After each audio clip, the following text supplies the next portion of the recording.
రైట్గా బీసీల అంశంపై వైసీపీ నేతలు మాట్లాడుతున్నారు. ప్రస్తుతం జోగి రమేష్ మాట్లాడుతున్నారు. లైవ్ లో చూద్దాం. నేను అధికారం ఉంది, జైల్లో పెట్టిచ్చేస్తా, అక్రమ కేసులు పెట్టిస్తా, నిర్బంధించేస్తా, కొట్టిస్తా, మాకు పోలీసు వ్యవస్థ ఉందని చెప్పేసి విర్రవీగుతున్న మీకు మీ కండ కావడానికి అతి తొందరలోనే ప్రజలు మీకు గుణపాఠం చెప్పే రోజు అతి దగ్గరలో ఉంది. బలహీన వర్గాల మొత్తం కూడా ఒక్కతాటి మీదకి రాబోతా ఉన్నాం. జగనన్న మరలా ముఖ్యమంత్రిని చేసుకోబోతున్నామని చెప్పేసి తెలియజేస్తూ మిత్రులు సోదరులు రమేష్ యాదవ్. వెనుకబడ్డ వర్గాలకు వెన్నుపోటు పొడిచిన ఈ వెన్నుపోటు పార్టీపై కేంద్ర కార్యాలయం వైఎస్ఆర్సీపీ పార్టీ సెంట్రల్ ఆఫీస్లో బీసీ గలం అనే కార్యక్రమం మీద రాష్ట్రంలో ఉన్న ముఖ్య వైఎస్ఆర్సీపీ బీసీ నాయకులందరము ఈరోజు కలిసి ఈ వెన్నుపోటు పార్టీ చేస్తున్న బీసీలకు వెన్నుపోటు చేస్తున్న దాని మీద ఈరోజు చర్చించడం జరిగింది. ఇందులో ముఖ్యంగా బీసీలకు 34% రిజర్వేషన్ అనేసి ఒక డ్రామా బిల్లును ప్రవేశపెట్టి మళ్ళీ ఈ ఎలక్షన్లలో బీసీలను వాడుకొని ఒక చెల్లని బిల్లును ప్రవేశపెట్టి మళ్ళీ ఈ బీసీలను మోసం చేసే విధంగా ఈ వెన్నుపోటు పార్టీ నడుస్తున్న క్రమంలో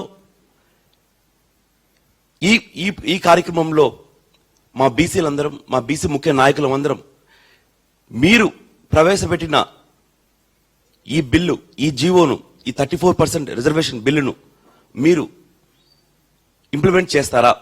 ఒకవేళ ఇంప్లిమెంట్ చేయకపోతే మీ ద్వారా ఈ కూటమి ప్రభుత్వాన్ని సూటిగా అడుగుతారా, మీరు 34% రిజర్వేషన్ ఇంప్లిమెంట్ చేయకపోతే మీరు రాజీనామా చేస్తారా? ఎందుకంటే కేవలం ఈ ఎలక్షన్లకు ఒక డ్రామా బిల్లు ప్రవేశపెట్టి మరొకసారి వెన్నుపోటు పొడిచేదానికి ఈ కూటమి ప్రభుత్వం ముందుకొచ్చింది. అందులో భాగంగా మేము మా ప్రభుత్వంలో ఉన్నప్పుడు ముగ్గురి బీసీలకు డిప్యూటీ సీఎం పదవి ఇస్తే ఈరోజు చెందారు. కానీ చంద్రబాబు నాయుడు మాటలు నమ్మి మోసపోయారు.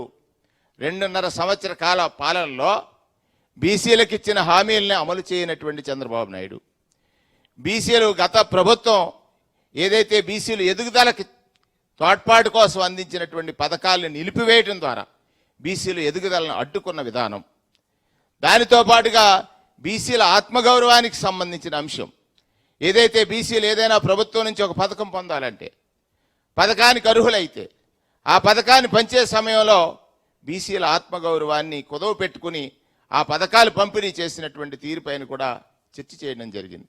నాడు జగన్మోహన్ రెడ్డి గారు తనకు అర్హత ఉంటే బలహీన వర్గాల్లో ఒక పథకాన్ని పొందాలంటే ఎవరి దగ్గర చేయి చాయక్కర్లా, ఎవరి దగ్గర వంగక్కర్లా, ఎవరి రికమెండేషన్ అక్కర్లా, డైరెక్ట్గా డీబీటీ ద్వారా సుమారు 1,70,000 కోట్ల రూపాయలు నేరుగా బీసీల ఖాతాల్లో వేసినటువంటి సందర్భాన్ని ప్రతి వక్త కూడా ప్రశంసించినటువంటి విషయాన్ని కూడా సందర్భంగా మేమందరం చర్చించాం.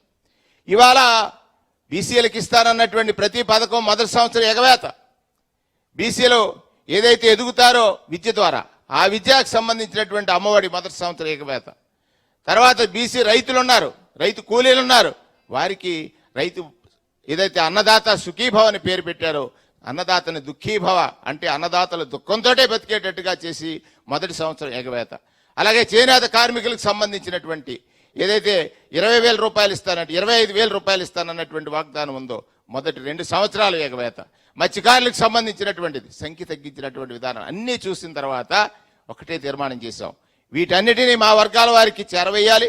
దానికి రీజనల్ స్థాయి, జిల్లా స్థాయి, మండల స్థాయి వరకు సమావేశాలు నిర్వహించాలనేటువంటిది ప్రధానమైనటువంటి ఈరోజు తీసుకున్నటువంటి నిర్ణయాల్లో మొదటిది ఏమిటనంటే ప్రస్తుతం జరుగుతున్న ఒక పెద్ద